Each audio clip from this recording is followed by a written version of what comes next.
Pegawai terakhir baru saja pamit ketika Bima Wijaya memejamkan mata sejenak, merasakan beratnya kesunyian kembali menyelimuti rumah mewah itu.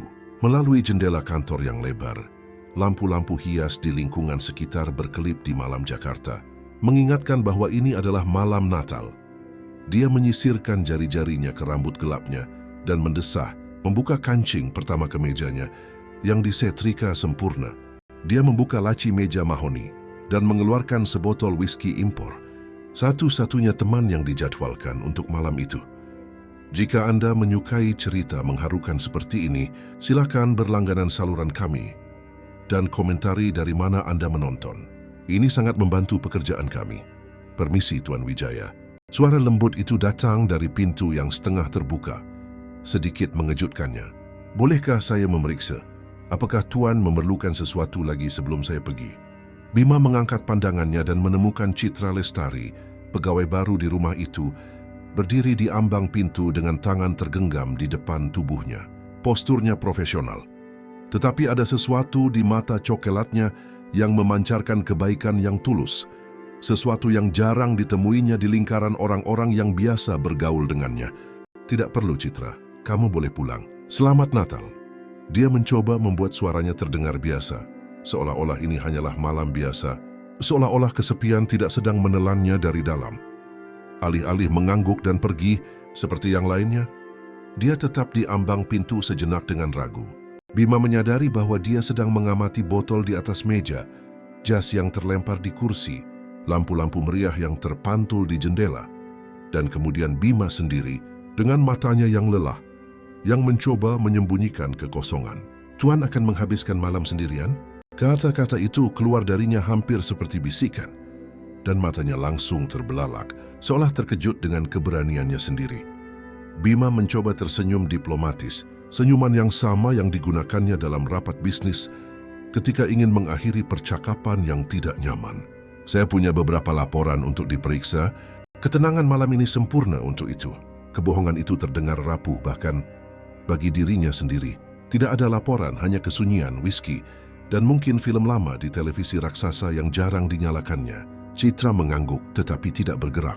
Dia menggigit bibir bawahnya, seolah sedang bertarung dalam batin. Bima menunggunya mengucapkan selamat tinggal, mengikuti skenario setiap malam lainnya, setiap Natal lainnya. Namun, sesuatu yang berbeda terjadi. Makan malam di rumah saya. Kata-kata itu keluar cepat, mengejutkan keduanya. Wanita muda itu langsung tersipu, tetapi tetap mempertahankan tatapannya. Maksud saya, tidak ada yang seharusnya menghabiskan Natal sendirian. Saya tinggal di rumah kecil sederhana yang saya sewa ketika mulai bekerja di sini. Tapi makanannya enak. Bima berkedip, benar-benar terkejut. Selama 42 tahun hidupnya, belum pernah ada pegawai yang melintasi batas ini. Sejenak, dia merasakan kejengkelan yang biasa muncul, sama seperti ketika seseorang mencoba melampaui batas-batas yang telah ditetapkannya dengan hati-hati dalam hidupnya. Tapi sesuatu di mata wanita itu melucutinya. Tidak ada kilatan perhitungan yang dia kenali pada wanita-wanita yang mendekatinya di acara sosial, juga tidak ada kepentingan tersembunyi untuk meminta bantuan atau keuntungan. Anda baik sekali, Citra, tapi rasanya tidak pantas, jawabnya akhirnya. Menjaga suaranya tetap netral. Nikmati malammu bersama keluargamu. Saya juga tinggal sendiri. Dia mengangkat bahu, sikap yang sangat santai untuk seseorang yang beberapa menit lalu tampak sangat berhati-hati dengan setiap kata. Saya baru pindah dari Jogja. Belum kenal banyak orang di Jakarta. Pengakuan itu mengejutkan Bima. Selama sebulan bekerja di rumah itu, Citra selalu efisien dan pendiam, tidak pernah berbagi detail pribadi. Entah kenapa, dia membayangkannya pulang ke rumah yang penuh kehidupan. Mungkin dengan orang tua lanjut usia atau adik-adik. Gambaran dirinya sendirian di malam Natal di Jakarta tidak sesuai dengan sosok yang telah terbentuk di benaknya. Meski begitu, terima kasih.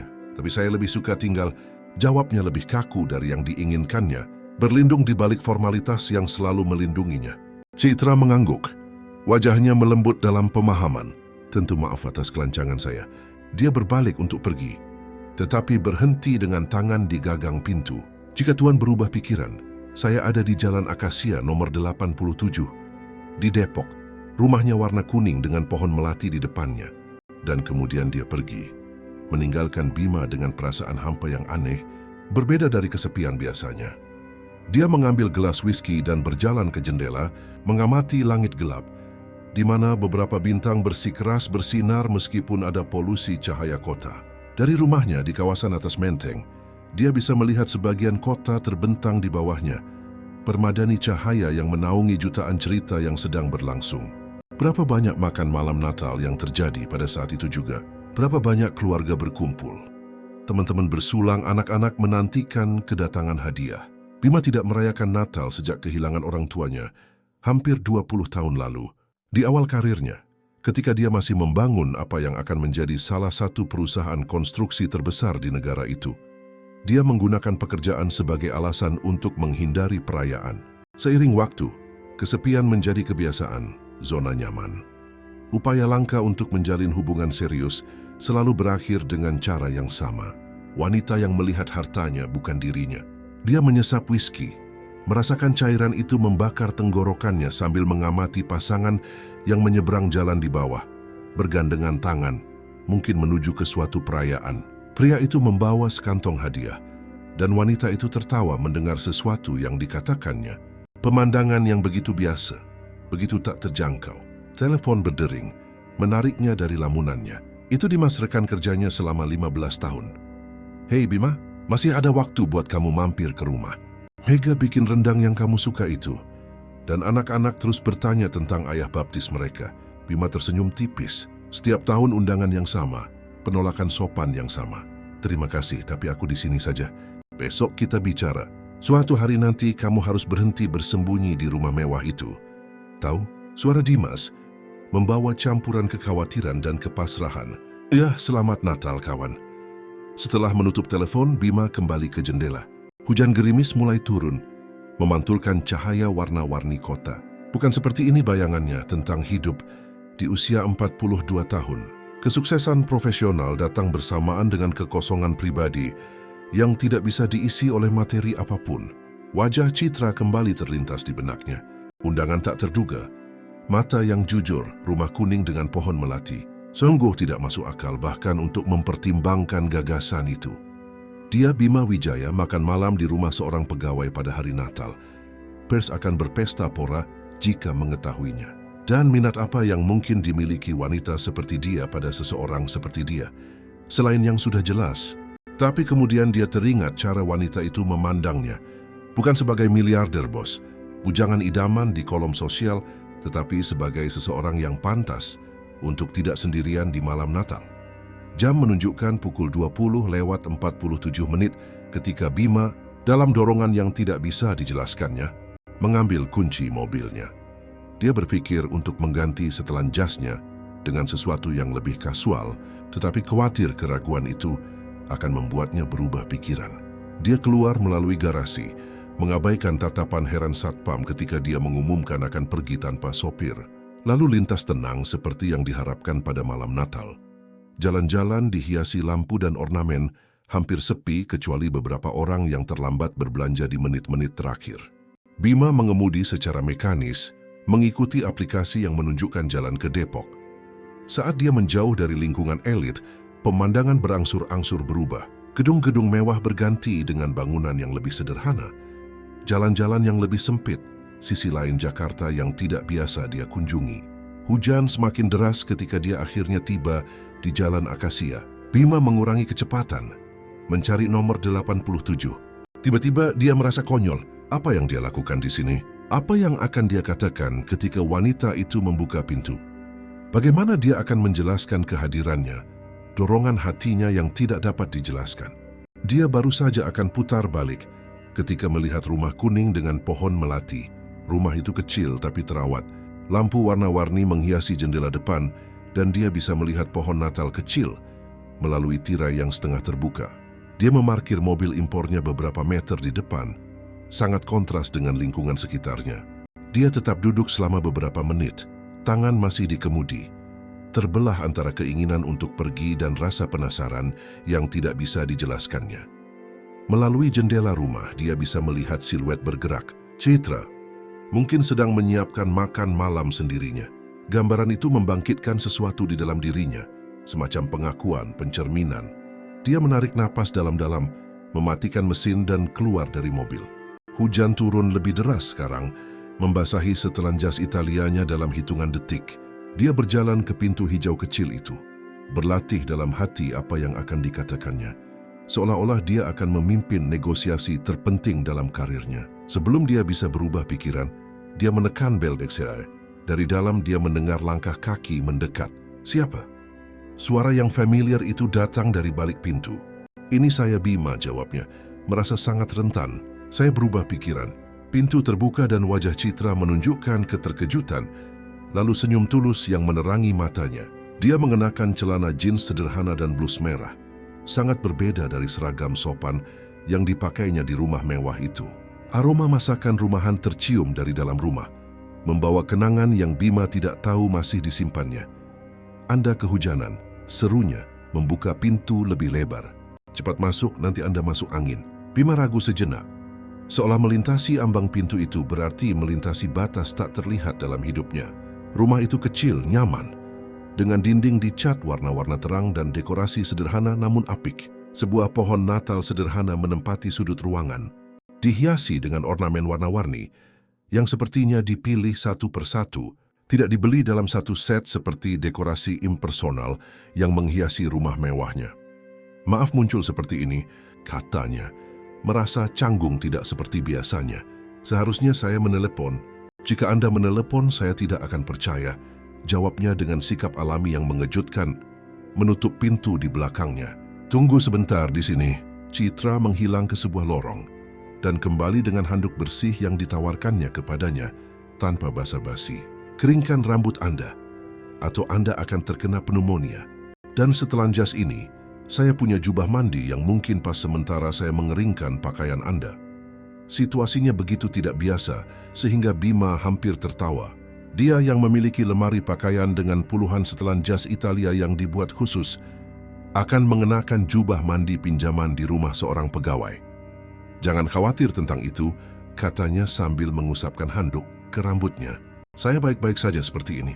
Terserah Anda, tapi setidaknya lepas jas Anda. Bolehkah saya mengeringkannya sebentar?" Dia mengulurkan tangannya dan Bima, setelah ragu sejenak, menyerahkan jasnya yang basah kuyup. "Silakan duduk. Mau anggur? Bukan anggur impor seperti milik Anda, tapi enak. Saya dapat dari majikan lama saya sebelum datang ke Jakarta."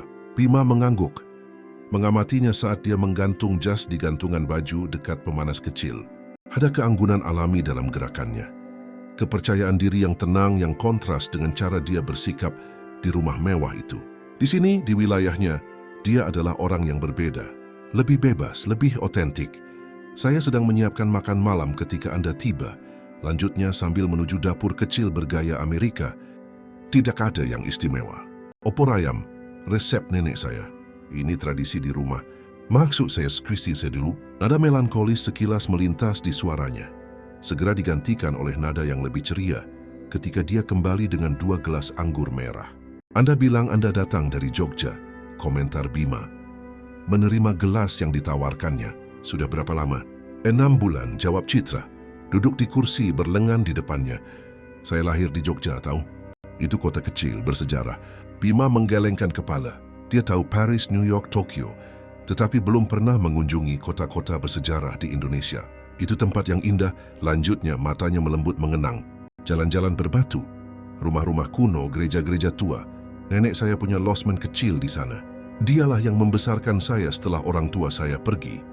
"Saya turut berduka," kata Bima, menyadari bahwa meskipun wanita itu bekerja di rumahnya selama sebulan, dia sama sekali tidak tahu apa-apa tentang hidupnya. "Apa yang terjadi?" "Kecelakaan mobil ketika saya berusia 7 tahun, jawab Citra menyesap anggur. Mereka sedang dalam perjalanan pulang dari Semarang di malam hujan. Seperti hari ini, sebuah truk kehilangan kendali di jalan. Dia berhenti sejenak, tetapi wajahnya tidak menunjukkan rasa mengasihani diri sendiri, hanya penerimaan yang tenang. "Nenek saya selalu bilang bahwa hidup memberi dan mengambil dari kita. Dan rahasianya adalah tahu bagaimana menghargai apa yang kita miliki selagi kita memilikinya." Bima merasakan hubungan yang aneh dengan kata-kata itu. Dia yang selalu mengukur kesuksesan dengan akuisisi, Lebih banyak properti, lebih banyak kontrak, lebih banyak uang di bank, jarang berhenti untuk menghargai apa yang sudah dimilikinya. Dan apa yang membawamu ke Jakarta? Tanyanya, benar-benar tertarik. Nenek saya meninggal awal tahun ini. Jelas, Citra. Losmen itu punya utang yang tidak bisa saya bayar dan saya harus menjualnya. Saya memutuskan untuk memulai kembali di tempat di mana tidak ada yang mengenal saya, di mana saya bisa membangun sesuatu yang baru. Dia tersenyum tipis. Jakarta tampak cukup besar untuk itu. Saat mereka berbicara, Citra sesekali bangkit untuk memeriksa opor di oven. Bima mengamatinya, memperhatikan betapa dia tampak sangat nyaman di hadapannya sekarang, begitu berbeda dari pegawai pendiam yang dikenalnya. Ada martabat dalam kesederhanaannya yang dia kagumi. Dan orang tua Anda? Tanyanya tiba-tiba kembali dari dapur. Masih hidup? Tidak, jawab Bima. Rasa sakit yang familiar itu telah diredam oleh waktu. Ayah saya pergi ketika saya berusia 22 tahun. Serangan jantung. Ibu saya menyusul 3 tahun kemudian. Dia jarang membicarakan hal ini. Itu terjadi tidak lama setelah saya mengambil alih perusahaan konstruksi keluarga. Kami hanya bertiga. Tidak ada saudara kandung, tidak ada kerabat dekat. Pasti sulit, komentar Citra. Matanya mencerminkan pemahaman yang tulus. Bima mengangkat bahu. Tidak nyaman dengan kerentanan yang tiba-tiba. Saya tenggelam dalam pekerjaan. Saya mengubah perusahaan skala menengah menjadi salah satu yang terbesar di negara ini. Nada suaranya keluar lebih defensif dari yang diinginkannya, seolah mencoba membenarkan sesuatu. Mengesankan, katanya tanpa ironi. Tapi pasti kesepian di puncak, bukan? Pertanyaan itu, begitu sederhana dan langsung, menghantam Bima seperti pukulan. Tidak ada seorang pun di lingkaran sosialnya yang berani membuat pengamatan pribadi seperti itu. Semua orang terlalu sibatuk, mengagumi kekayaannya atau bersaing dengannya. Kadang-kadang akunya terkejut dengan kejujurannya sendiri. Tapi itu pilihan. Kesuksesan menuntut pengorbanan. Begitu juga kebahagiaan, jawab Citra. Bangkit berdiri. Ayo, makan malam sudah siap. Di ruang makan kecil, meja sudah ditata dengan taplak meja putih bersulam dan piring-piring sederhana, namun elegan. Sebuah lilin yang menyala di tengah menciptakan suasana yang nyaman. Di samping hidangan utama opor ayam, ada sepiring nasi, kentang panggang, dan salad berwarna-warni. Tidak ada yang terlalu rumit, kata Citra dengan nada sedikit meminta maaf. Semoga Anda suka. Bima, yang terbiasa makan malam di restoran berbintang dengan menu degustasi yang tak ada habisnya, merasakan perutnya keroncongan mencium aroma yang familiar dan menenangkan. Kelihatannya luar biasa. Saat mereka menyajikan makanan, hujan terus turun di luar, menciptakan tirai air yang mengisolasi rumah kecil itu dari seluruh dunia. Entah bagaimana, Bima merasa terlindungi di sana, bebas dari harapan dan penampilan yang harus dijaganya. Jadi, bagaimana rasanya menjadi Bima Wijaya? Tanya Citra setelah beberapa menit menikmati makanan dalam keheningan yang nyaman. Maksudnya, tanyanya penasaran dengan pertanyaan itu. Anda tahu, pengusaha sukses pria lajang paling dicari di Jakarta, menurut majalah yang saya lihat di salon. Dia tersenyum, tetapi tidak ada niat buruk dalam kata-katanya. Hanya rasa ingin tahu yang tulus. Bima hampir tersedak anggurnya. Kamu membaca artikel itu? Mustahil dihindari. Foto Anda memenuhi setengah halaman. Dia memiringkan kepalanya menganalisis. Meskipun Anda terlihat lebih nyata sekarang, duduk di dapur saya dengan rambut basah, daripada di foto yang diproduksi itu. Bima merasakan wajahnya sedikit memanas. Artikel-artikel itu konyol. Departemen Humas saya yang bersikeras. Dan mengapa Anda mengizinkannya? Pertanyaannya sederhana, tapi dalam. Itu bagian dari permainan, jawabnya. Menyadari betapa kosongnya pembenaran itu dalam konteks ini. Visibilitas membawa bisnis, bisnis membawa uang, uang membawa kebahagiaan. Lanjutnya, mengangkat alis. Keamanan, koreksi Bima setelah jeda. Saya tidak pernah ingin mengalami apa yang saya alami ketika ayah saya pergi. Dengan perusahaan di ambang kehancuran dan penagih utang mengetuk pintu. Citra mengangguk, penuh pengertian. Saya mengerti. Ketakutan bisa menjadi motivator yang hebat. Dia berhenti sejenak, tapi itu juga bisa menjadi penjara. Pengamatan itu diucapkan tanpa menghakimi, membuat Bima merenung. Memang, berapa banyak hidupnya yang diarahkan bukan oleh keinginan tetapi oleh ketakutan. Takut kehilangan kendali, takut gagal, takut membuka diri dan ditolak atau dimanfaatkan karena uangnya. Seperti yang sudah sering terjadi. Dan kamu? Tanyanya mengalihkan fokus pembicaraan. Tidak takut sendirian di kota besar seperti Jakarta? Tentu saja takut, jawab Citra jujur. Tapi saya belajar bahwa hidup ini terlalu singkat untuk membiarkan ketakutan menentukan semua pilihan kita. Nenek saya bilang kita harus melakukan setidaknya satu hal yang menakutkan kita setiap hari. Dia tersenyum, menatapnya langsung. Hari ini, mengundang bos saya makan malam adalah hal itu. Bima tidak bisa menahan senyum sebagai balasannya. Dan saya menerima undangan itu. Sejenak, sesuatu terjalin di antara mereka. Pengakuan diam-diam, hubungan yang melampaui atasan dan bawahan. Mereka hanyalah dua orang yang sendirian di malam Natal. Berbagi tidak hanya makanan, tetapi potongan-potongan cerita mereka, kerentanan mereka. Di luar, hujan berangsur-angsur reda dan suara kembang api yang samar-samar terdengar mengumumkan mendekatnya tengah malam. Bima melihat jam tangannya, terkejut menyadari betapa banyak waktu telah berlalu. Di rumah mewahnya, dia mungkin sudah menghabiskan gelas whisky kedua atau ketiga, menonton acara televisi dengan acuh tak acuh, menghitung jam sampai dia bisa membenarkan diri untuk tidur. Sudah Natal, kata Citra, juga memperhatikan jam. Dia mengangkat gelasnya. Bersulang, Bima mengangkat gelasnya, mempelajari wajah di depannya, mata yang ekspresif, senyum yang tulus, tidak adanya kepura-puraan sama sekali. Di dunia di mana dia selalu harus menghitung niat dan mencurigai senyuman Citra, seperti embusan udara segar. Untuk awal yang baru usulnya, mengejutkan dirinya sendiri dengan kata-katanya. Untuk awal yang baru, setuju wanita itu. Menyentuhkan gelasnya ke gelasnya. Pada saat itu, dengan suara kembang api di kejauhan dan kehangatan nyaman dari rumah sederhana itu, Bima merasakan sesuatu yang sudah lama tidak dialaminya. Harapan, seolah-olah pintu yang bahkan tidak dia sadari tertutup, tiba-tiba terbuka, mengungkapkan kemungkinan-kemungkinan yang bahkan tidak berani dia bayangkan. Mereka mengobrol sampai larut malam, tentang buku, tentang impian, tentang kegembiraan kecil yang membuat hidup berarti. Citra berbicara tentang masa kecilnya di Jogja, tentang membantu neneknya di losmen, tentang turis yang ditemuinya, dan cerita yang mereka bawa. Bima mendapati dirinya berbagi kenangan yang sudah bertahun-tahun tidak diingatnya. Saat dia memancing bersama ayahnya di pedalaman Jawa, sebelum bisnis menyita segalanya. Rasa buah persik yang ditanam ibunya di halaman belakang. Malam-malam Natal ketika mereka masih menjadi keluarga yang utuh. Hujan mulai turun lagi dengan deras sekitar pukul 1 pagi. Citra melihat ke jendela, khawatir. Hujannya deras sekali. Mungkin lebih baik Anda menunggu reda sebelum pulang. Bima tahu dia harus menolak, bahwa tinggal berarti melintasi satu lagi garis tak terlihat. Tetapi gagasan meninggalkan tempat perlindungan yang hangat dan nyaman itu untuk kembali ke rumah mewah yang kosong terasa tak tertahankan saat itu. Jika tidak merepotkan, katanya, akhirnya, saya punya kamar tamu. Jawab Citra, bangkit berdiri, sederhana tapi bersih. Dan keesokan paginya akan membawa pertanyaan-pertanyaan baru, kemungkinan-kemungkinan baru, dan awal dari transformasi yang tidak dapat diprediksi oleh keduanya. Pagi Natal di Jakarta cerah, langit bersih setelah hujan semalaman. Bima terbangun dengan perasaan bingung sejenak. Langit-langit asing di atasnya membawa kebingungan awal. Dia duduk di tempat tidur. Kenangan malam sebelumnya kembali dalam kilasan.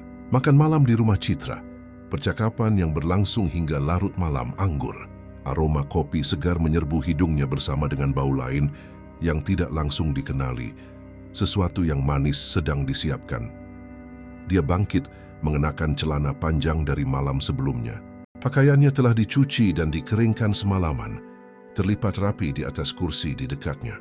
Dia berjalan ke ruang tamu kecil, masih memproses keanehan situasi itu. Citra ada di dapur, membelakanginya, mengaduk sesuatu di kompor. Dia mengenakan celana olahraga sederhana dan kaos putih, rambutnya diikat sanggul seadanya. Dia bersenandung pelan sebuah lagu yang tidak dikenal Bima. Selamat pagi, katanya, merasa sangat malu. Dia berbalik, tersenyum. Saya selamat pagi. Tidur nyenyak? Sangat nyenyak, jawabnya jujur. Dia tidak ingat kapan terakhir kali tidur begitu lelap. Bagus, saya sedang membuat roti bakar kayu manis. Tradisi sarapan Natal di Jogja. Mau kopi sambil menunggu? Bima mengangguk, mengamatinya bergerak dengan cekatan di dapur kecil namun teratur itu. Ada sesuatu yang memesona dalam kesederhanaan gerakannya, dalam ketiadaan kepura-puraan sama sekali. Ponsel Anda berbunyi beberapa kali, komentarnya menuangkan secangkir kopi kental untuknya. Ada di meja kecil itu. Bima mengambil ponselnya, melihat serangkaian notifikasi.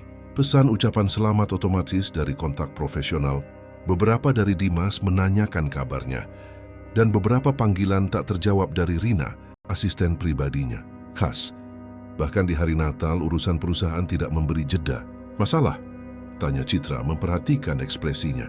Tidak ada yang mendesak, jawabnya. Mematikan ponsel dan meletakkannya di samping. Lagi pula ini hari Natal. Situasi apapun bisa menunggu beberapa jam. Mereka duduk untuk sarapan di meja kecil di ruang tamu. Roti bakar kayu manis, keemasan dan ditaburi kayu manis dan gula. Membawa Bima kenangan masa kecil Natal yang jauh ketika orang tuanya masih hidup. Ini enak sekali, katanya setelah gigitan pertama. Ibu saya dulu membuat yang mirip. Wajah Citra berbinar mendengar pujian itu. Ini resep nenek saya.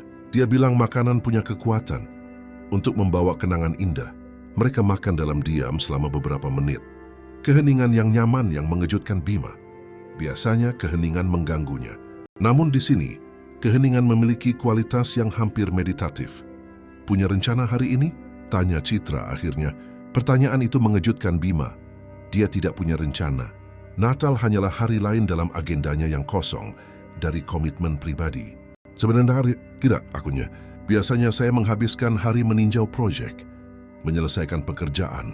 Citra mengamatinya dari balik cangkir kopinya. Matanya menunjukkan campuran rasa ingin tahu dan sesuatu yang tampak seperti simpati, tetapi tanpa nada kasihan yang sangat dibenci Bima. Dan kamu? Dia balik bertanya. Saya berpikir untuk jalan-jalan di Taman Menteng, jawabnya. Katanya taman itu dihias indah untuk Natal dan karena saya belum terlalu mengenal kota ini. Dia berhenti sejenak, tampak mempertimbangkan sesuatu. Lalu dia menambahkan, Anda bisa ikut jika mau. Maksud saya, Meci, jika Anda benar-benar tidak punya rencana lain. Undangan itu menggantung di antara mereka, penuh dengan kemungkinan. Bima merasakan keraguan yang familiar, penghalang tak terlihat yang dia jaga antara kehidupan profesional dan pribadinya, kekhawatiran dikenali di depan umum bersama seorang pegawai, spekulasi tak terhindarkan yang akan muncul. Namun, prospek menghabiskan lebih banyak waktu dengan Citra terasa sangat menarik. Ada sesuatu dalam dirinya yang membuatnya penasaran, yang membuatnya ingin tahu lebih banyak, mengerti lebih banyak. Kedengarannya ide yang bagus, jawabnya akhirnya, mengejutkan dirinya sendiri. Tapi pertama-tama saya harus pulang untuk ganti baju. Senyumnya sebagai tanggapan tulus, tanpa jejak kemenangan atau perhitungan, hanya kepuasan murni, seolah dia benar-benar menghargai kebersamaannya. Itu adalah jenis reaksi yang sudah bertahun-tahun tidak dialami Bima. 1 jam kemudian, setelah mengantar Citra pulang dengan janji akan menjemputnya lagi, Bima memasuki rumah mewahnya di Menteng. Kontras antara kedua lingkungan itu sangat mencolok. Ruang-ruang yang luas dan impersonal, dekorasi, majalah, ketiadaan kehangatan manusia sama sekali. Untuk pertama kalinya, dia melihat rumahnya sendiri dengan mata yang berbeda, menyadari betapa tempat itu, terlepas dari semua kemewahannya, tidak memiliki jiwa. Saat berganti pakaian, memilih jeans dan kemeja kasual, sesuatu yang jarang dipakainya, Bima mencoba memproses apa yang sedang terjadi. Dalam waktu kurang dari 24 jam, rutinitasnya yang dibangun dengan hati-hati telah berubah total. Dia yang menjaga hubungan dalam kompartemen yang rapat, profesional di satu sisi, pribadi di sisi lain, akan menghabiskan hari Natal bersama seorang pegawai yang baru dikenalnya tadi malam.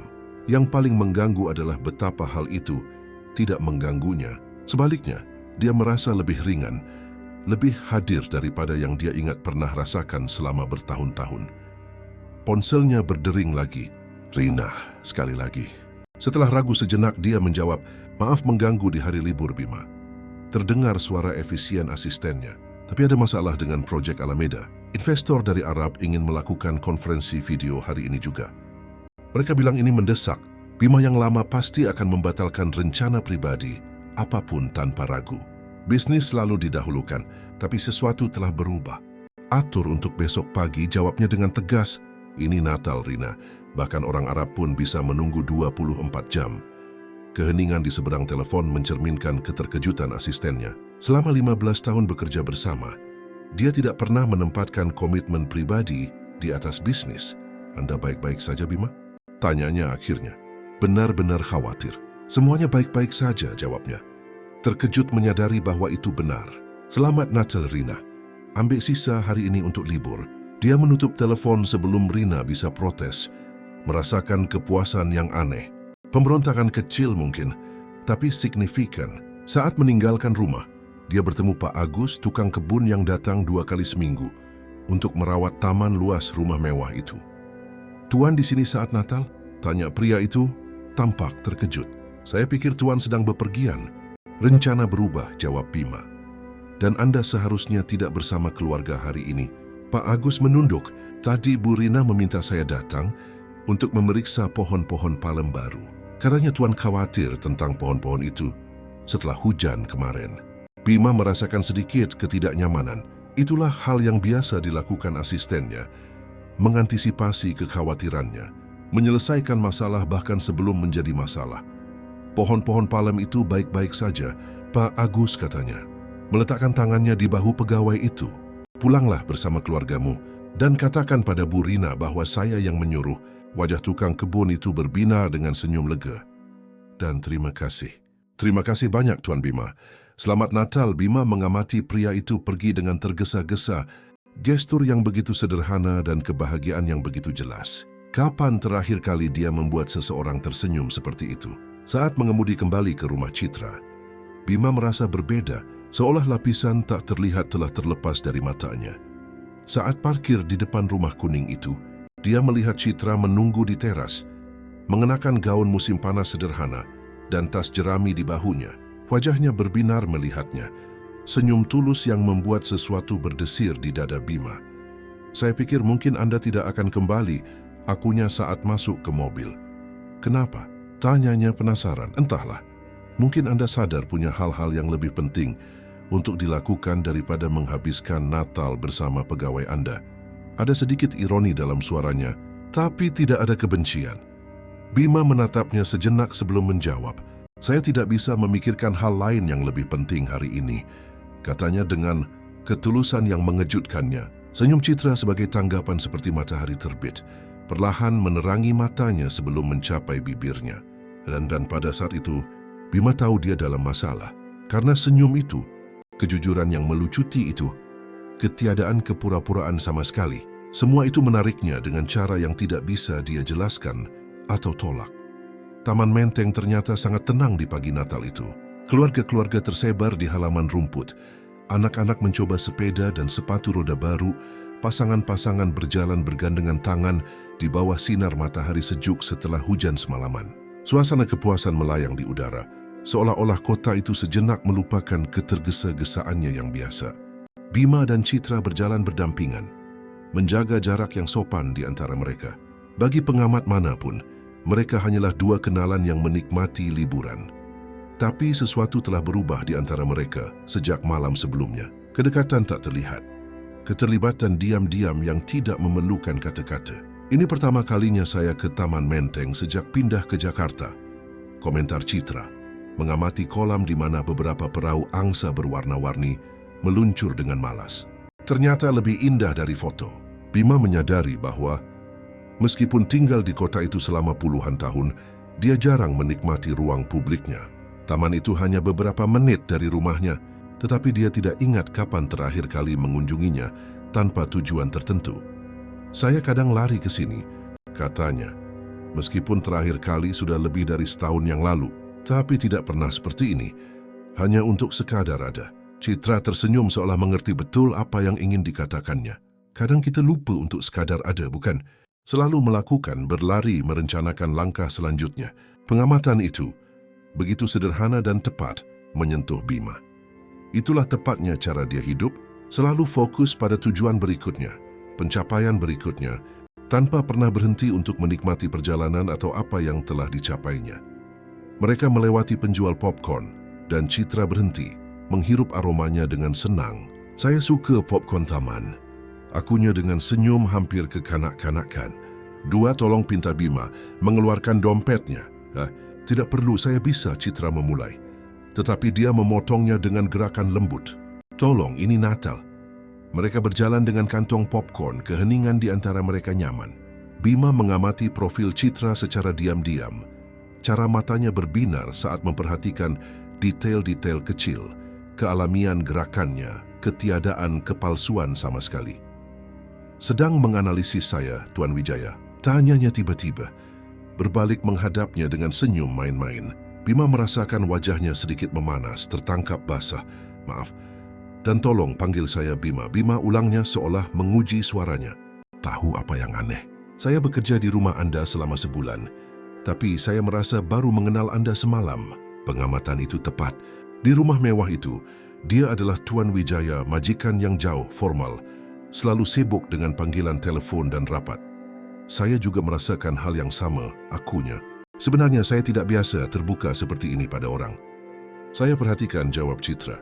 Tanpa nada menghakimi, pasti sulit untuk percaya ketika Anda punya begitu banyak yang dipertaruhkan. Sekali lagi persepsinya mengejutkannya. Tepat sekali, ketakutan terus-menerus untuk dinilai hanya karena hartanya. Kata-kata dan gerakannya dianalisis untuk mencari keuntungan. Tidak pernah tahu apakah minat itu tulus atau penuh perhitungan. Kamu sangat jeli, komentarnya saat mereka mendekati bangku kosong di tepi kolam. Mereka duduk memperhatikan keluarga bebek yang meluncur dengan tenang di air. Ayah dan ibu di depan, 5 anak itik berbaris di belakang. Gambaran kesederhanaan dan harmoni alami yang kontras dengan kompleksitas kehidupan manusia. Saya bekerja sebagai resepsionis di losmen nenek saya sejak usia 15 tahun. Jelas, Citra. Anda belajar membaca orang ketika Anda harus mengantisipasi kebutuhan mereka. Beberapa tamu ingin mengobrol, yang lain ingin diam. Beberapa butuh saran tempat wisata, yang lain hanya ingin dibiarkan sendiri. Dia tersenyum mengenang. Nenek saya bilang memahami apa yang dibutuhkan orang, bahkan sebelum mereka tahu adalah sebuah seni. Dia sepertinya wanita yang bijak, komentar Bima. Yang paling bijak yang pernah saya kenal, setuju Citra, nada rindu dalam suaranya. Tahu apa yang selalu dikatakannya? Kekayaan sejati bukanlah pada apa yang kita miliki, tetapi pada apa yang mengisi kita. Kata-kata itu bergema dalam diri Bima seperti lonceng yang jauh. Apa yang benar-benar mengisinya? Kerajaan propertinya, rekening banknya, mobil-mobil mewahnya, perjalanan internasionalnya. Tak satu pun dari itu tampak berarti saat ini. Apa yang sedang Anda pikirkan? Tanya Citra, memperhatikan ekspresi kontemplatifnya.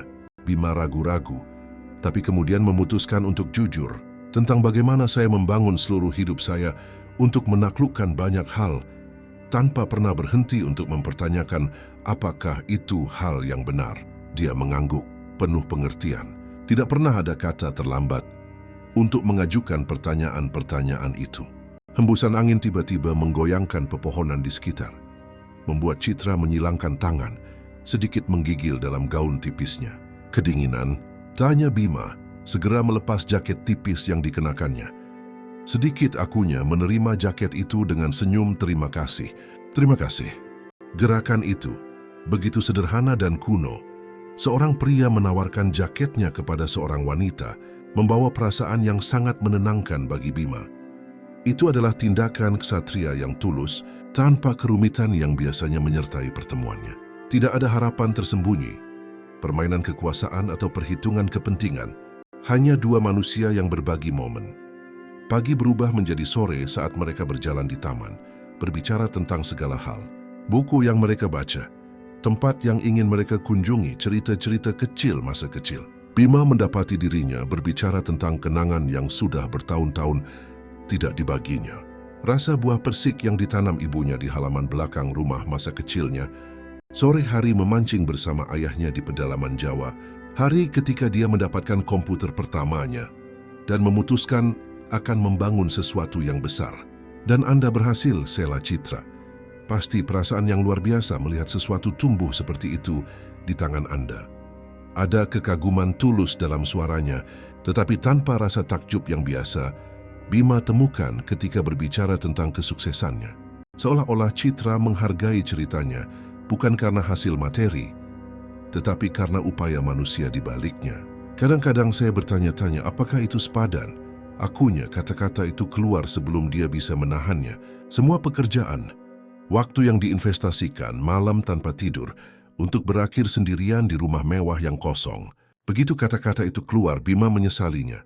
Terdengar seperti mengasihani diri sendiri, sesuatu yang dibencinya. Tetapi Citra tampaknya tidak menafsirkannya seperti itu. Mungkin rumah mewah itu sedang menunggu untuk diisi. Sarannya, suaranya lembut. Dengan tawa kenangan orang-orang yang benar-benar penting, pandangan mereka bertemu dan untuk sesaat yang tegang dan penuh listrik, Bima merasakan dorongan yang hampir tak tertahankan untuk menyentuhnya, memegang tangannya, membelai wajahnya, merasakan tekstur rambutnya. Dia menahan diri, sadar akan kerumitan situasi. Dia adalah pegawainya. Mereka baru benar-benar saling mengenal kurang dari 24 jam. Namun dia merasa seolah-olah sudah mengenalnya seumur hidup. Momen itu terputus oleh suara ponselnya. Bima ragu-ragu, tetapi akhirnya memeriksa layar. Dimas lagi. Sambil mendesah, dia membisukkan ponsel itu dan menyimpannya di saku. Pekerjaan? Tanya Citra penuh pengertian. Rekan kerja saya, jawab Bima. Mungkin ingin tahu mengapa saya menolak konferensi video hari ini. Alis Citra terangkat karena terkejut. Anda ada menolak pekerjaan hari ini karena saya?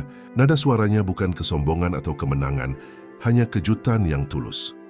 Ya, aku Bima, dan itu adalah keputusan termudah yang saya buat dalam beberapa tahun terakhir.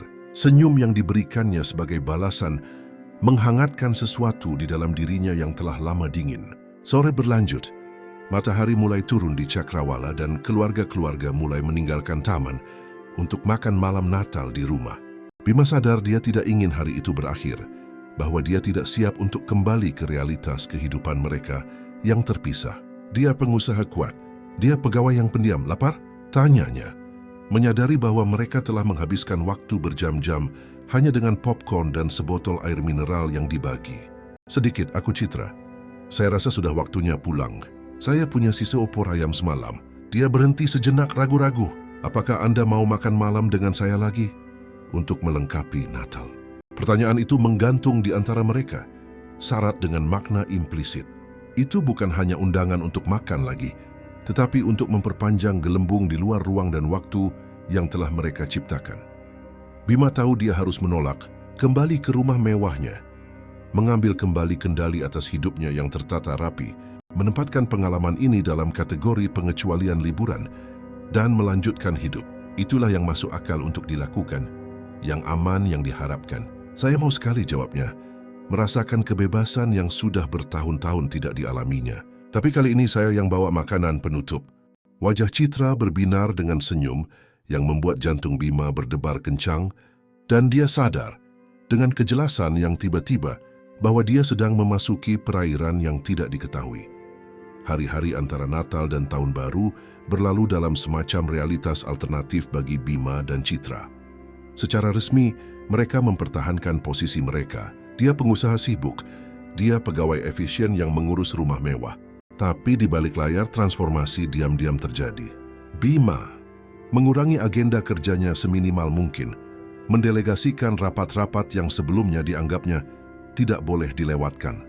Dia menciptakan alasan untuk mampir ke dapur ketika tahu Citra ada di sana, menemukan dalih-dalih kecil untuk berbicara dengannya. Pendapat tentang dekorasi, pertanyaan tentang beberapa pengaturan rumah tangga yang sebelumnya tidak pernah dia pedulikan. Citra, di sisi lain, diam-diam memperpanjang tugasnya di rumah mewah itu. Dia sengaja meninggalkan buku yang sedang dibacanya agar terlihat, menciptakan peluang untuk percakapan, menyiapkan masakan khas Jogja yang tersisa dan menawarkannya kepada Bima, membangun momen koneksi yang melampaui hubungan profesional. Tak satu pun dari mereka yang secara terbuka menyebutkan apa yang sedang terjadi, seolah-olah menamai kedekatan itu bisa merusak pesonanya. Tetapi tatapan yang dipertukarkan, senyum yang tertahan, percakapan yang berlangsung lebih lama dari yang seharusnya, semuanya menandakan ketertarikan timbal balik yang tumbuh setiap hari. Pada malam Tahun Baru, saat Bima sedang meninjau kontrak di kantornya, dia mendengar ketukan pelan di pintu. Citra masuk membawa nampan berisi kopi. Saya pikir mungkin Anda perlu istirahat, katanya meletakkan nampan di atas meja. Anda sudah bekerja sejak pagi. Bima tersenyum menyingkirkan kertas-kertas. Dan dikasih, sebenarnya saya memang butuh istirahat. Keheningan yang nyaman tercipta di antara mereka saat Citra menuangkan kopi. Bima mengamati gerakannya yang tepat, keanggunan alami yang dimilikinya, bahkan dalam tugas-tugas paling sederhana. Dalam beberapa hari terakhir, dia mendapati dirinya terus-menerus memikirkannya, membayangkan reaksinya terhadap buku yang dibacanya, ingin berbagi berita menarik, hanya ingin mendengar suaranya. Punya rencana malam ini? Tanyanya akhirnya, mencoba terdengar santai. Untuk pergantian tahun, Citra ragu sejenak. Kerutan samar kekhawatiran muncul di antara alisnya. Itu sebenarnya saya berpikir untuk menonton kembang api. Di TV saja. Sendirian? Pertanyaan itu keluar sebelum Bima bisa menahannya. Teman-teman yang saya kenal sejauh ini sudah punya komitmen. Jawabnya dengan sedikit mengangkat bahu, menerima situasi tanpa mengasihani diri sendiri. Bima menarik napas dalam-dalam, mengumpulkan keberanian untuk apa yang akan dia usulkan. Saya punya undangan ke pesta di klub elit di Jakarta. Ini acara amal yang disponsori perusahaan setiap tahun. Dia berhenti sejenak, mempelajari reaksinya. Biasanya saya pergi sendiri, menunjukkan muka seperlunya dan pulang sebelum tengah malam. Tapi tahun ini, ya saya ingin Anda menemani saya. Keterkejutan di wajah Citra terlihat jelas. Matanya sedikit melebar. Bibirnya sedikit terbuka membentuk huruf O kecil. Sebagai pegawai Anda? Tanyanya hati-hati. Sebagai tamu saya, koreksinya lembut. Pendamping saya untuk malam ini. Citra menunduk menatap cangkir yang dipegangnya, tampak memproses undangan itu dan implikasinya. Ketika dia mengangkat matanya lagi, ada campuran emosi di wajahnya. Kegembiraan, keraguan, dan sesuatu yang tampak seperti ketakutan. Dunia Anda sangat berbeda dari dunia saya, Bima, katanya akhirnya. Orang-orang itu, saya tidak tahu apakah saya akan cocok. Saya sudah tidak cocok di sana selama bertahun-tahun. Akunya dengan senyum ironis kecil. Saya hanya hadir karena itu diharapkan. Tapi tahun ini, dia berhenti sejenak, mencari kata-kata yang tepat. Tahun ini bisa berbeda. Kita bisa menghadapinya bersama. Mata wanita itu melembut, dan Bima melihat saat yang tepat ketika keputusannya diambil, bahkan sebelum dia berbicara. Baiklah, tapi saya tidak punya pakaian yang pantas untuk acara seperti itu. Itu bisa diatur dengan mudah, jawabnya. Merasakan gelombang kelegaan dan antisipasi. Saya kenal beberapa toko yang buka khusus untuk pelanggan pada acara seperti ini. Saya bisa menelepon? Tidak, sela Citra tegas namun lembut. Terima kasih, tapi saya lebih suka memilih sesuatu yang bisa saya bayar sendiri. Mungkin bukan rancangan desainer, tapi akan pantas, saya janji. Bima mengangguk, menghargai kemandiriannya. Meskipun sebagian dari dirinya ingin menghujaninya dengan hadiah, memberinya semua yang pantas dia dapatkan dan lebih. Tapi justru integritas inilah, penolakan untuk memanfaatkan posisinya, yang membuat Citra begitu berbeda dari orang lain yang pernah dikenalnya. Saya yakin Anda akan terlihat sempurna, katanya singkat. Bisa saya jemput jam 9? Dia mengangguk dengan senyum yang menerangi seluruh wajahnya. Jam 9. Tepat pukul 9 malam, Bima memarkir mobil impornya di depan rumah kuning di Depok. Dia mengenakan tuxedo sesuai protokol acara, tetapi merasa sangat gugup. Perasaan yang sudah lama tidak dialaminya saat kencan. Dia menekan bel, menyesuaikan dasi kupu-kupunya sambil menunggu. Ketika pintu terbuka, Bima merasa napasnya tercekat. Citra tampak memukau. Dia mengenakan gaun panjang berwarna biru tua dengan sedikit kilau, sederhana namun elegan, yang menonjolkan lekuk tubuhnya dengan sempurna tanpa terlihat vulgar. Rambutnya, yang biasanya diikat saat bekerja, tergerai bergelombang lembut di bahunya. Riasannya tipis, hanya cukup untuk menonjolkan fitur alaminya. Kamu cantik sekali, katanya. Kata-kata itu keluar hampir seperti bisikan penuh kekaguman. Rona merah tipis mewarnai pipi Citra. Terima kasih. Saya menemukan gaun ini saat diskon di mall. Semoga pantas. Sangat sempurna, Bima meyakinkan, menawarkan lengannya. Siap. Perjalanan ke klub elit itu dipenuhi dengan percakapan ringan, meskipun Bima bisa merasakan ketegangan Citra yang meningkat saat mereka mendekat. Ketika mereka menyerahkan mobil ke petugas valet, dia memegang tangannya sejenak. Hei, semua baik-baik saja? Mereka hanya orang. Citra tersenyum. Berterima kasih atas dorongan itu. Orang-orang yang sangat kaya dan berpengaruh. Dan banyak dari mereka membosankan seperti berita keuangan, lanjutnya membuatnya tertawa. Saat memasuki aula utama klub, yang didekorasi mewah untuk acara tersebut, Bima merasakan tatapan beralih ke arah mereka. Bukan hal yang aneh baginya untuk datang bersama pendamping ke acara-acara, tetapi biasanya mereka adalah model atau sosialita yang dikenal di sirkuit. Chaitra, dengan kecantikan alami dan kesederhanaan yang elegan, berbeda dari biasanya, dan itu akan mulai menimbulkan percakapan. Bima Wijaya, suara melengking Riana Alamsyah, salah satu sosialita terkemuka di kota itu, memecah udara. Kejutan melihatmu bersama seseorang tahun ini. Tidakkah engkau akan memperkenalkan kami? Riana mendekat, diikuti oleh kelompok teman-temannya yang biasa. Semua tampak penasaran. Bima merasakan Citra sedikit menegang di sampingnya, tetapi posturnya tetap tegak, berwibawa. Riana, ini Citra Lestari. Citra Riana Alamsyah, Ketua Yayasan Cakrawala Baru. Senang bertemu Anda, kata Citra dengan sopan santun yang sempurna, mengulurkan tangannya. Riana menerima jabat tangan itu. Matanya menilai Citra dari ujung rambut sampai ujung kaki dengan rasa ingin tahu yang tidak disembunyikan. Lestari sepertinya tidak familiar. Kamu dari keluarga mana, sayang? Pertanyaan itu, yang tampaknya tidak bersalah, membawa semua keangkuhan keluarga-keluarga lama Jakarta. Bima merasakan gelombang kejengkelan, tetapi sebelum dia bisa campur tangan, Citra menjawab dengan tenang. Saya dari Jogja. Keluarga saya tidak dikenal di Jakarta, Nyonya Alamsyah. Riana mengangkat alisnya yang terbentuk sempurna. Ah, dari daerah. Menarik sekali. Dan bagaimana kau bertemu dengan Bima kita? Cara posesif Riana menyebutnya tidak luput dari perhatian Bima, yang bersiap untuk campur tangan ketika Dimas, rekan kerjanya, mendekat dengan ekspresi lega yang jelas di wajahnya. Bima, akhirnya kau muncul. Kita perlu bicara tentang proposal dari Tiongkok itu. Beralih ke Citra, dia tersenyum tulus. Dan Anda pasti Citra yang terkenal itu.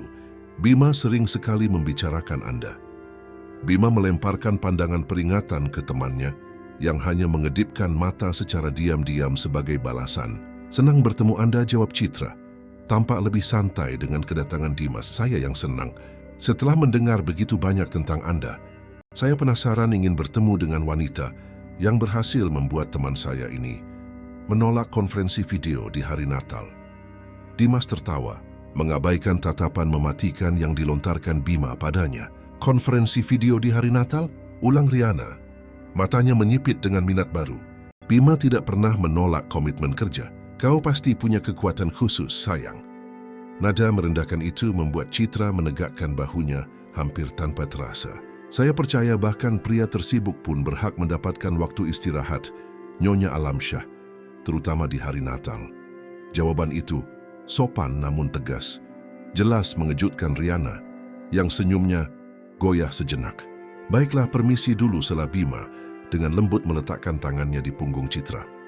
Kami baru saja tiba dan saya ingin menunjukkan aula ini kepada Citra. Saat mereka menjauh, Bima sedikit mencondongkan tubuh untuk berbisik.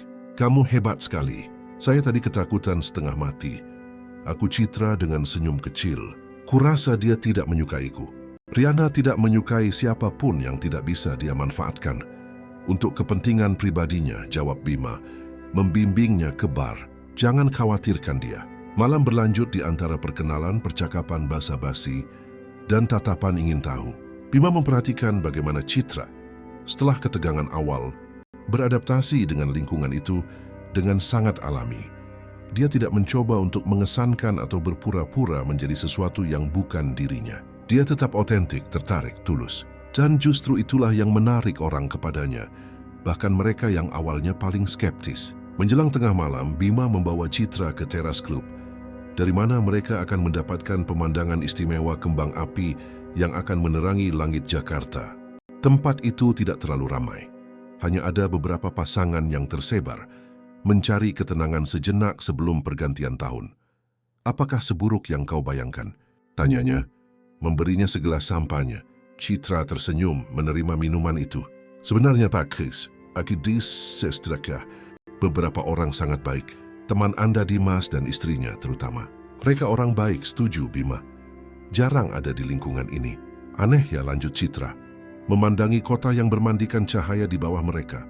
Semua orang ini dengan begitu banyak uang, begitu banyak kekuasaan, namun banyak yang tampak begitu hampa. Bima mengikuti pandangannya ke Cakrawala Jakarta, di mana lampu-lampu berkedip seperti bintang-bintang duniawi. Kurasa mudah untuk mencampur adukkan apa yang kita miliki dengan siapa kita, jawabnya, berpikir. Aku sendiri melakukan kesalahan itu untuk waktu yang lama. Citra berbalik menghadapnya, matanya memantulkan cahaya kota. Dan sekarang? Masih melakukannya. Pertanyaan itu menggantung di antara mereka, syarat dengan makna implisit. Bima merasa terbuka, rentan, seolah Citra bisa melihat menembus lapisan perlindungan yang telah dibangunnya selama bertahun-tahun. Aku sedang belajar perbedaannya, jawabnya akhirnya. Berkat kamu. Rona merah lembut mewarnai pipi Citra, terlihat bahkan dalam pencahayaan teras yang temaram. Aku tidak melakukan sesuatu yang istimewa. Kamu melakukan segalanya, bantah Bima. Berbalik sepenuhnya menghadapnya. Kamu melihatku ketika aku bahkan tidak terlihat oleh diriku sendiri. Bukan pengusaha, bukan miliarder, hanya Bima. Di kejauhan, mulai terdengar peringatan bahwa hitungan mundur menuju tahun baru akan segera dimulai.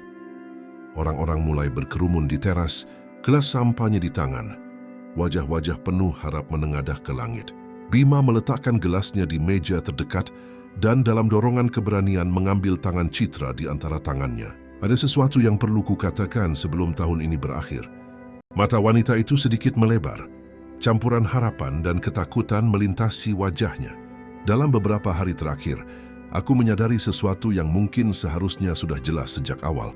Lanjutnya, suaranya rendah namun intens. Sepanjang hidupku, aku membangun tembok di sekelilingku. Perlindungan jaminan terhadap kekecewaan dan pengkhianatan. Aku menjadi sangat ahli dalam hal itu, sehingga aku bahkan tidak menyadari kapan tembok itu berubah menjadi penjara. Bima, dia memulai, tapi Bima dengan lembut memotongnya. Tolong, biarkan aku selesai atau mungkin aku akan kehilangan keberanian. Dia menarik napas dalam-dalam. Lalu kamu muncul dengan undangan makan malam sederhanamu, rumahmu yang beraroma kayu manis, senyummu tanpa maksud tersembunyi. Dan untuk pertama kalinya dalam bertahun-tahun, aku merasakan tembok itu bergetar. Di sekitar mereka hitungan mundur dimulai. 10, 9, 8. Yang ingin kukatakan, Citra, adalah kamu telah mengubah sesuatu dalam diriku. Membangunkan bagian-bagian yang kupikir sudah tertidur. Membuatku mempertanyakan semua kepastian yang telah kubangun. 7, 6, 5. Aku tahu situasinya rumit. Kamu bekerja untukku, kita baru saling mengenal, dunia kita berbeda. Tapi semua itu sepertinya tidak penting saat aku bersamamu. 4, 3. Mata Citra berkaca-kaca sekarang. Dan Bima tidak tahu apakah itu air mata yang tertahan atau pantulan cahaya kota. Tangannya kecil di antara tangannya, sedikit gemetar. 2, 1. Citra Lestari. Kurasa aku jatuh cinta padamu, kata Bima. Kata-kata itu keluar seperti desahan lega. Selamat tahun baru. Langit meledak dalam warna-warni ketika Bima, dalam gerakan yang mengejutkan bahkan dirinya sendiri, mencondongkan tubuh dan menyentuh bibir Citra dengan bibirnya. Untuk sesaat yang mengerikan, dia diam tak bergerak, dan Bima takut telah melakukan kesalahan yang tidak dapat diperbaiki. Kemudian, lengan halusnya melingkari lehernya, dan dia membalas ciuman itu dengan kelembutan yang membuat jantung Bima hampir berhenti. Dunia di sekitar mereka lenyap, kembang api, musik, orang-orang yang merayakannya. Hanya ada mereka berdua, terhubung oleh sesuatu yang lebih dalam dari yang bisa diungkapkan dengan kata-kata. Ketika mereka akhirnya berpisah terengah-engah, Bima menyandarkan dahinya di dahi Citra. Itu tadi mulainya, kehabisan kata-kata untuk menggambarkan apa yang dirasakannya. Ajaib, lanjut Citra, senyum menerangi wajahnya, dan menakutkan. Menakutkan. Ulangnya, sedikit menjauh untuk melihat wajahnya. Bima, aku juga merasakan sesuatu padamu, akunya. Mata tulusnya bertemu dengan matanya, sesuatu yang kuat, sesuatu yang belum pernah kurasakan sebelumnya. Tapi aku takut. Takut apa? Tanyanya, membelai wajahnya dengan lembut. Takut ini tidak nyata, jawabnya. Suaranya nyaris berbisik. Takut besok kamu bangun dan sadar bahwa aku hanyalah pegawai di rumah mewahmu, bahwa dunia kita tidak cocok, bahwa ini hanyalah momen kesepian. Kerentanan dalam suaranya membuat hati Bima sesak. Dia mengenali di sana bukan hanya rasa tidak aman pribadi, tetapi penghalang sosial nyata yang ada di antara mereka. penghalang yang akan selalu diingatkan oleh dunia di sekitar mereka. Lihat aku, pintanya, memegang dagunya dengan lembut. Kamu tidak pernah hanya sesuatu bagiku. Sejak malam Natal itu, kamu adalah orang paling nyata, paling otentik yang pernah ku kenal. Dan tentang dunia kita, mungkin sudah waktunya kita membangun dunia baru. Hanya milik kita. Mata Citra berbinar dengan emosi yang tertahan. Bagaimana kita bisa melakukannya? Aku pegawaimu, Bima. Orang akan bicara, akan menghakimi, akan mengatakan, aku hanya tertarik pada uangmu. Biarkan mereka bicara. Jawabnya dengan ketegasan yang mengejutkan keduanya. Aku tidak pernah terlalu peduli dengan apa yang mereka katakan tentangku. Dan hubungan di antara mereka akan segera mengambil langkah baru, langkah yang akan mengubah hidup mereka selamanya. Dan soal menjadi pegawaiku, dia berhenti sejenak, mempertimbangkan kata-kata dengan hati-hati. Kita bisa mengatasinya. Jika itu yang kamu inginkan, Citra menggigit bibirnya bimbang. Aku tidak ingin terlihat oportunis. Aku tidak ingin kamu berpikir bahwa aku merencanakan ini, bahwa itulah sebabnya aku mengundangmu makan malam-malam itu. Bima tidak bisa menahan senyum kecil. Percayalah, itu hal terakhir yang akan kupikirkan. Kamu adalah orang yang paling tidak perhitungan yang pernah ku kenal. Itulah yang membuatku terpesona padamu. Dia menarik napas dalam-dalam, tampak mengambil keputusan. Kalau begitu, mungkin kita harus melakukan ini dengan benar. Langkah demi langkah, saling mengenal dengan sungguh-sungguh. Tidak hanya di saat-saat curian di rumah mewah atau di hari libur. Hubungan yang nyata, setuju Bima. Merasakan kelegaan luar biasa atas kata-katanya. Itulah yang kuinginkan. Tapi aku harus berhenti bekerja di rumahmu, lanjut Citra tegas. Aku tidak bisa terus bekerja untukmu jika kita akan mencoba ini. Bima mengangguk, memahami dan menghormati posisinya. Kamu benar, itu tidak pantas. Tapi aku khawatir bagaimana kamu akan menghidupi dirimu sendiri. Aku tahu kamu baru saja datang ke Jakarta, bahwa kamu sedang memulai kembali. Aku akan mencari pekerjaan lain. Jawabnya dengan tekad tenang yang sangat dikaguminya. Sebenarnya aku sedang berpikir untuk mencari sesuatu yang berhubungan dengan perhotelan. Itulah yang kulakukan di losmen nenekku. Aku punya pengalaman di situ. Mungkin aku bisa bantu dengan beberapa kontak. Tawar Bima hati-hati. Takut menyinggungnya. Bukan karena pilih kasih, hanya perkenalan. Sisanya akan tergantung pada kemampuanmu sendiri. Senyum Citra sebagai balasan sangat berseri-seri. Itu akan kuterima dengan senang hati. Hanya perkenalan. Kembang api baru meledak di langit, memandikan wajah mereka dengan cahaya warna-warni. Bima merasakan keringanan yang sudah bertahun-tahun tidak dialaminya, seolah beban berat telah terangkat dari pundaknya. Begitu lama dia hidup mengikuti naskah yang kaku, ekspansi bisnis, akumulasi kekayaan, menjaga penampilan. Sekarang, untuk pertama kalinya dia berimprovisasi, mengikuti bukan rencana yang dirancang dengan hati-hati, tetapi apa yang didiktekan hatinya. Jadi katanya, melingkarkan lengannya di pinggang Citra dan membawanya lebih dekat. Apa yang kita lakukan sekarang? Sekarang jawabnya, matanya berbinar dengan campuran kelembutan dan kenakalan. Kurasa kamu harus menciumku lagi untuk mengesahkan kesepakatan kita. Bima tersenyum, mencondongkan tubuh untuk memenuhi permintaannya. Dengan senang hati, ciuman ini berbeda dari yang pertama. Tidak lagi ragu-ragu atau terkejut, tetapi percaya diri, penuh, janji diam tentang kemungkinan. Ketika mereka berpisah, mereka tetap berpelukan, mengamati kembang api yang terus menerangi langit Jakarta, mengumumkan awal dari sesuatu yang baru. Selamat tahun baru Bima, bisik Citra di dadanya.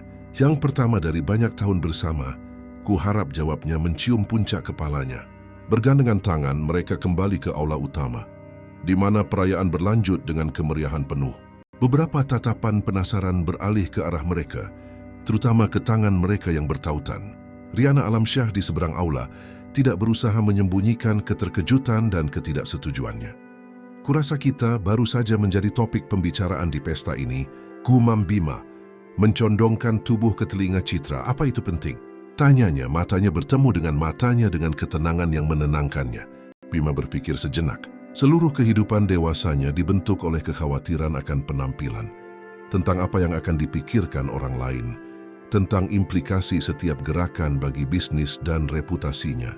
Tetapi memandang wanita di sampingnya, sederhana, jujur, berani, Dia sadar bahwa semua itu tidak terlalu penting. Tidak, jawabnya dengan keyakinan. Sama sekali tidak penting.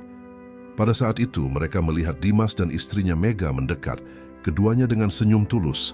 Akhirnya, seru Dimas menepuk bahu Bima. Aku bertanya-tanya, berapa lama kamu akan menyadari apa yang sudah jelas? Yang sudah jelas, ulang Bima bingung, bahwa kamu benar-benar jatuh cinta. Jelas Mega tersenyum hangat pada Citra. Itu terpampang di wajahmu sejak kalian tiba bersama. Bima merasakan wajahnya memanas tetapi tidak menyangkal. Citra meremas tangannya dengan lembut, isyarat diam dukungan dan keterlibatan. Selamat datang di Klub Pucin, lanjut Dimas mengangkat gelasnya untuk bersulang. Hidup ini terlalu singkat untuk disia-siakan dengan hal-hal yang tidak penting. Mereka berempat bersulang, dan Bima memperhatikan betapa Citra tampak sangat nyaman dengan Dimas dan Mega, seolah-olah mereka sudah berteman lama, seolah-olah dia selalu menjadi bagian dari lingkaran itu. Saat malam berlanjut, Bima mengamati Citra berinteraksi dengan orang-orang. Kealamiannya, kecerdasannya memenangkan hati, bahkan mereka yang paling skeptis. Dia tidak terintimidasi oleh nama atau kekayaan. Dia tidak mencoba untuk mengesankan atau menyesuaikan diri. Dia hanya menjadi dirinya sendiri, otentik, sejati. Dan saat itulah Bima mengerti. Bukan hanya dia yang membantu Citra masuk ke dunianya, dia juga membimbingnya ke alam semesta baru. Dunia di mana gelar dan harta benda berarti lebih kecil daripada senyum tulus dan percakapan jujur. Dunia di mana akhirnya dia bisa menjadi Bima saja. Bukan pewaris, bukan pengusaha, bukan miliarder yang kesepian. 3 bulan kemudian, Bima Wijaya sedang di kantornya ketika Rina masuk dengan ekspresi aneh. Ada tamu untuk Anda. Umum Rina dengan senyum penuh teka-teki.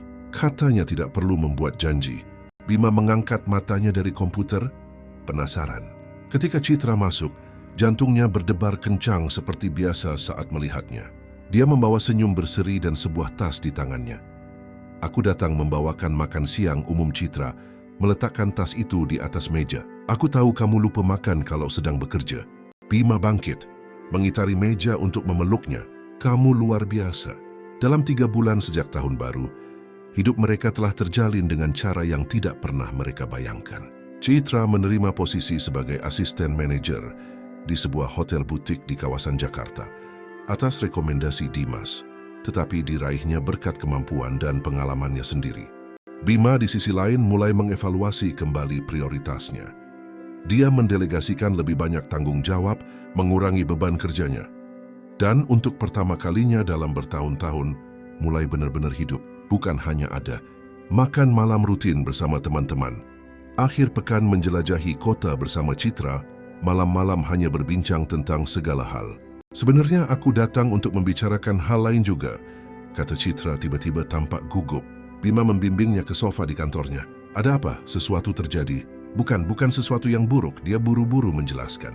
Hanya saja ya, kontrak sewa rumah kuningku akan berakhir, lalu dorongnya, memegang tangannya, dan pemiliknya ingin menjual properti itu.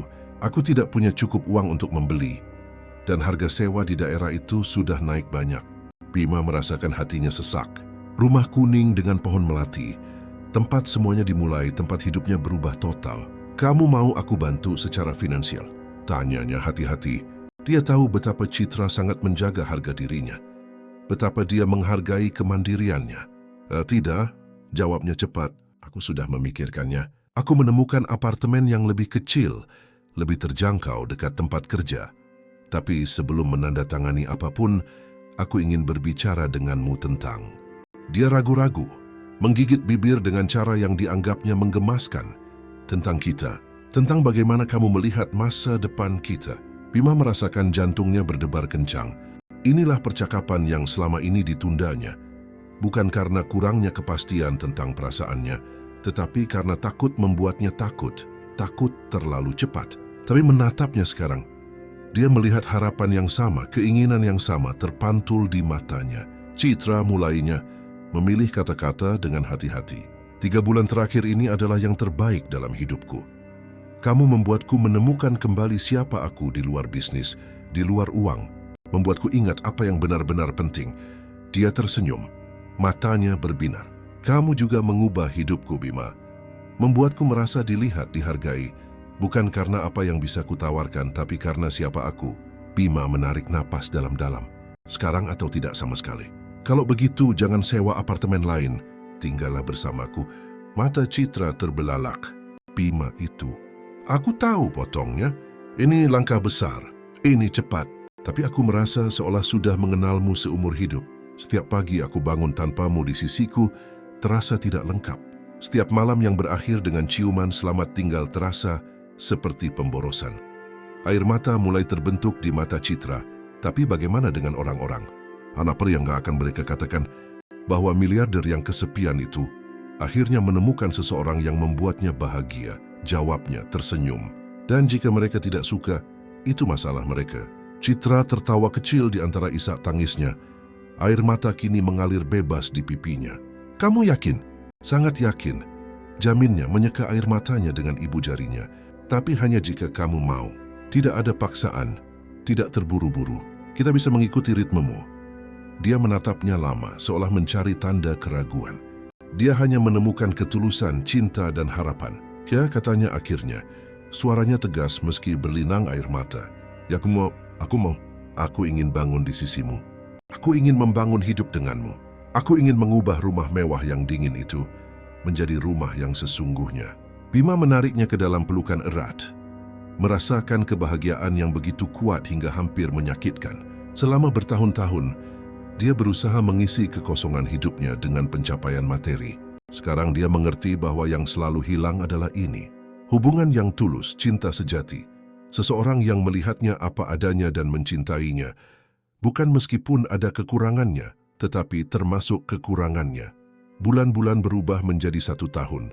Rumah mewah di Menteng, yang dulunya adalah mausoleum kemewahan dan kesepian, menjadi hidup dengan kehadiran Citra. Dia membawa tanaman ke sudut-sudut kosong, foto-foto ke dinding yang telanjang, tawa ke koridor yang sunyi. Bersama-sama mereka mengubah ruang dingin itu menjadi rumah yang sesungguhnya. Bima didorong oleh Citra, mulai menggunakan kekayaannya dengan cara yang lebih bermakna. Mereka mendirikan yayasan untuk membantu pengusaha muda dari kota-kota kecil, terutama dari daerah Jogja, untuk menghormati kenangan nenek Citra. Perusahaan terus berkembang pesat, tetapi sekarang Bima memiliki perspektif. Dia tahu kapan harus berkata tidak, kapan harus memprioritaskan hidup di atas pekerjaan, kapan harus sekadar hadir. Dimas sering mengomentari perubahan pada rekan kerjanya. Bima yang dulu brilian tapi jauh. Bima yang sekarang bukan hanya pengusaha yang lebih baik, tetapi juga pria yang lebih baik. Suatu malam 2 tahun setelah Natal yang menentukan itu, Bima dan Citra berada di teras rumah mewah itu yang kini dihiasi tanaman dan lampu-lampu lembut, mengamati bintang-bintang. Kamu pernah menyesal? Tanya Bima tiba-tiba. Karena telah mengundangku makan malam-malam itu? Citra berbalik menatapnya, terkejut. Kenapa aku harus menyesali keputusan terbaik yang pernah kubuat? Itu mengubah hidupmu sepenuhnya, katanya.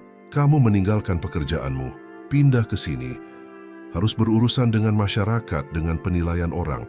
Ya, setuju, Citra tersenyum. Dan aku mendapatkan pasangan yang luar biasa. Kehidupan yang kucintai, kesempatan untuk membuat perbedaan melalui yayasan. Aku menukar kesepian dengan cinta, ketidakpastian dengan kemitraan. Itu adalah pertukaran terbaik dalam hidupku. Bima mengeluarkan sebuah kotak kecil dari sakunya. Jantungnya berdebar kencang, gugup seperti remaja. Citra Lestari mulainya sambil berlutut.